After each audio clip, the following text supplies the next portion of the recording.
Dear students of 6th class, welcome back to my classroom. Students, from the pointers of this chapter, eco-friendly celebrations, we have already completed the question number 1, question number 2, question number 3. Now we have the question number 4, quiz the teachers. हमने pointer से question number 1, question number 2 और question number 3 के answers provide कर दिए हैं पिछले lessons में, ठीक है। इस लेसन में हमारे लिए क्वेश्चन है पॉइंटर से quiz the teachers. Quiz the teachers यानी आपको आपकी टीचर्स से क्वेश्चंस पूछने हैं, उन्हें क्विज करना है, ओके। तो आप कैसे करेंगे? तो यहाँ पे हमने आपकी एक्टिविटी के अकॉर्डिंग जो है कुछ क्वेश्चंस आंसर्स करके दिए हैं, ओके। जिसमें से है कि स्टूडेंट यानी आप जो है अपने टीचर से पूछेंगे कि हाउ डू वी से महल इन इंग्लिश।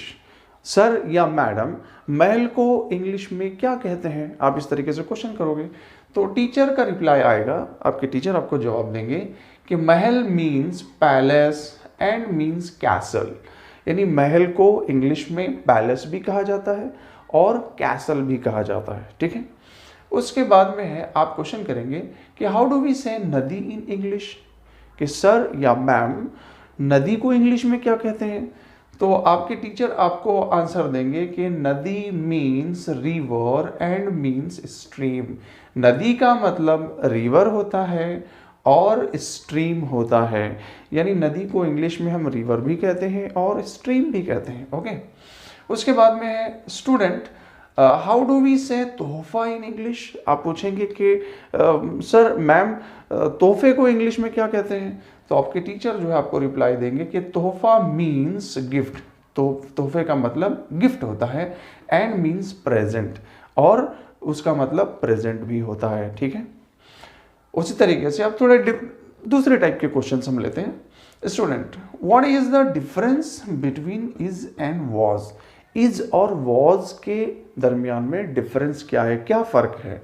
तो आपके टीचर आपको रिप्लाई देंगे कि you use is with present tense. वो कहेंगे कि आप जो है वो प्रेजेंट टेंस के साथ इज का इस्तेमाल करते हैं।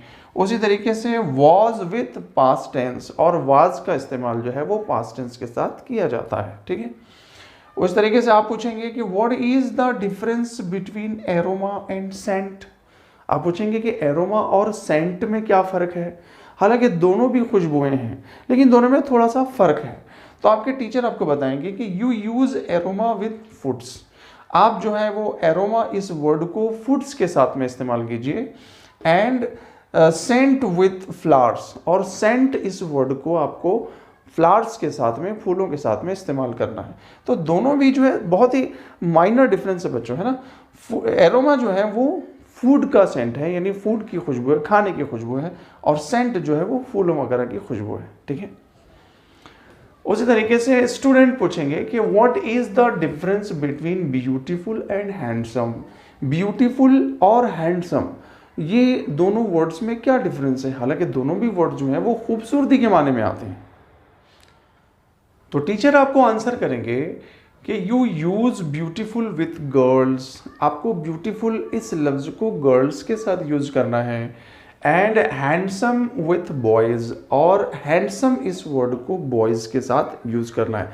आप बॉयज के लिए ब्यूटीफुल यूज नहीं कर सकते, और आपको जो है वो ब्यूटीफुल गर्ल्स के साथ में यूज करना है, ठीक है। तो ये एक छोटा सा डिफरेंस है, लेकिन ये हमें मालूम होना निहायत जरूरी है।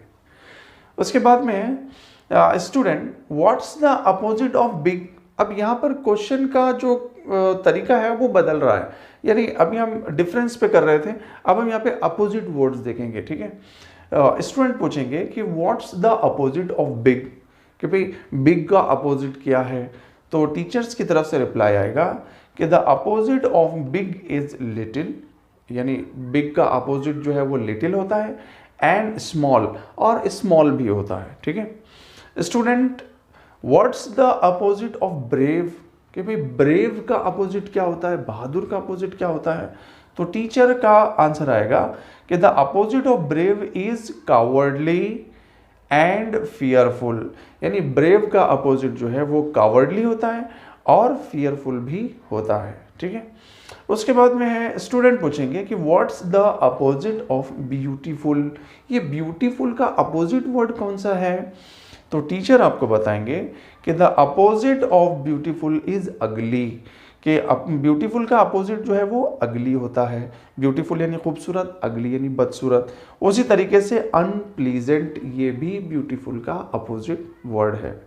स्टूडेंट, मुझे लगता है कि आपने इस एक्टिविटी को बहुत अच्छे तरीके से समझ लिया है। इसके बाद के जो क्वेश्चंस हैं हम नेक्स्ट लेसन्स में देखेंगे।